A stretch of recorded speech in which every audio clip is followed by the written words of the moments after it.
For the nuns, one very important choice has been made for them. And I can imagine that that might help them focus. I can imagine how it might be a relief to a certain extent. Our values and our commitments ought to dictate how we spend our time.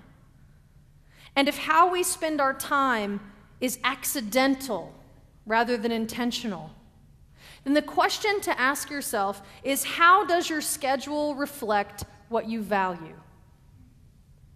What if your day planner or your calendar program was the only artifact that we had of your life? What does it say about who you are? About what you value in this world? About what is worth living for? Now, the religious leadership in our church, in the Free Church, is quite a different matter than that of the Catholics. We do not have such stipulations on our personal lives. Some would argue that this is liberating, and others would argue that it might also be more of a burden. Even though ministers in the Free Church have been set apart to a certain degree, we have dedicated a significant portion of our lives to religious study. We still live among the people, according to the same laws and with the same distractions. Now, obviously, I didn't choose to be a nun. You can laugh. Picturing me as a nun is actually really funny. I did not choose to be a nun for a variety of reasons. But one thing in particular that appeals to me about our religious leadership is that we have to learn to integrate our religious lives and our personal commitments. So a pervading question in everyone's ministry, as well as in the lives of everyone in the congregation, is how, in fact, we will keep our tradition in balance. How do we maintain our religious life at the center and live out our commitments to a partner, to family, to a job? And I don't know about you, but I want to be ministered to by somebody who struggles with and lives that question. So how do we remain faithful to God, to ourselves, to our values, to our commitments, and to humanity? It is a daily struggle. I'm reminded at every choice about how I spend my day, when I come home, what else I put on my schedule, when I stay late. And you might be already thinking that that question for me is about to become even more complicated as I become more and more pregnant. Two things especially concern me about the future. One is, as time goes on, will I be able to make it through the service without having to leave during a hymn to go to the restroom? So far, so good. Seriously, though. Number two, it becomes more and more clear to me that both metaphorically and even quite literally, like it or not, the center of my life is being taken over by this child, along with my center of gravity. You know the waddle is coming, right? But fortunately, nature has worked in some time to get used to this idea, and the progression is gradual. But it's like I am a walking physical metaphor. I literally have found myself leading with my belly to get out of a bed or chair. Even when I walk, she's already taking over my center. And I know that that won't end after she's born. But I do not see this as something that will separate me, from God or the church or from you. I see it as a means to connect, to bring us closer together, even though I'll be making even tougher choices about how I spend my time to appropriately reflect what I value most in this world. Now, I have two primary vows that I believe will guide me on this journey ahead, and they're recognizable in two symbols, really. One is represented by my chosen last name.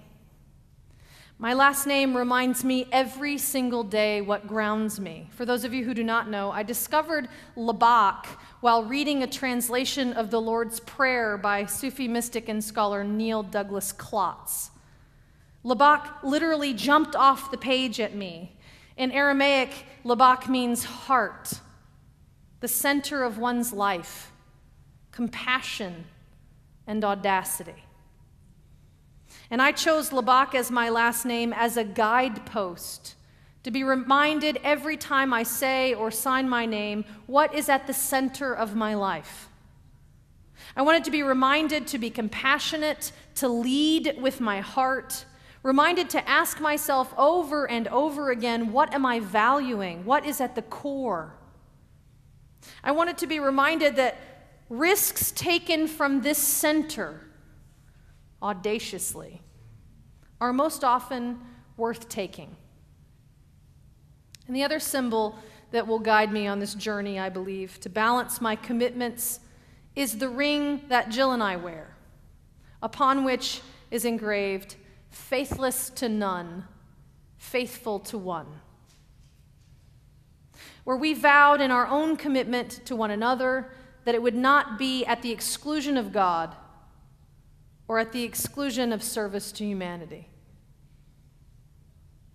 So what if? What if this holiday was instead about commitment? Not only to our beloved, but to love itself. Reverend Carter Hayward, who's an Episcopal priest and a theologian, said, "Love is active. It's effective.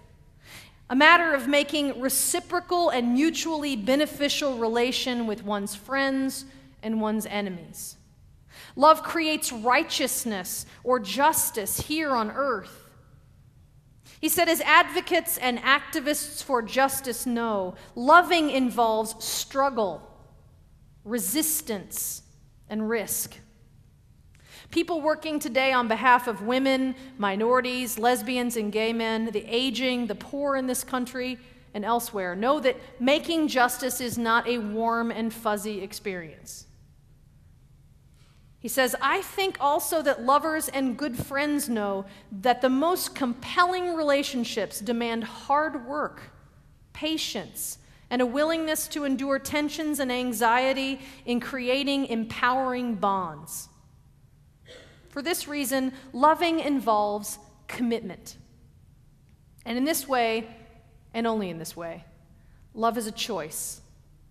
Not simply or necessarily a rational choice, but rather a willingness to be present to others without pretense or guile. Love is the choice to experience life as a member of the human family, a partner in the dance of life, rather than as an alien in the world, or as a deity above the world, aloof and apart from human flesh. What if? What if this holiday were about making the choice to stand up for love? In Reverend Martin Luther King Jr.'s 1967 address to the anti-war group clergy and laity, he said, "When I speak of love, I'm not speaking of some sentimental and weak response. I'm speaking of that force which all of the great religions have seen as the supreme unifying principle of life. Love is somehow the key that unlocks the door which leads to ultimate reality. This Hindu, Muslim, Christian, Jewish, Buddhist belief about ultimate reality is beautifully summed up in the first epistle of St. John. Let us love one another. For love is God, and everyone that loves is born of God and knows God.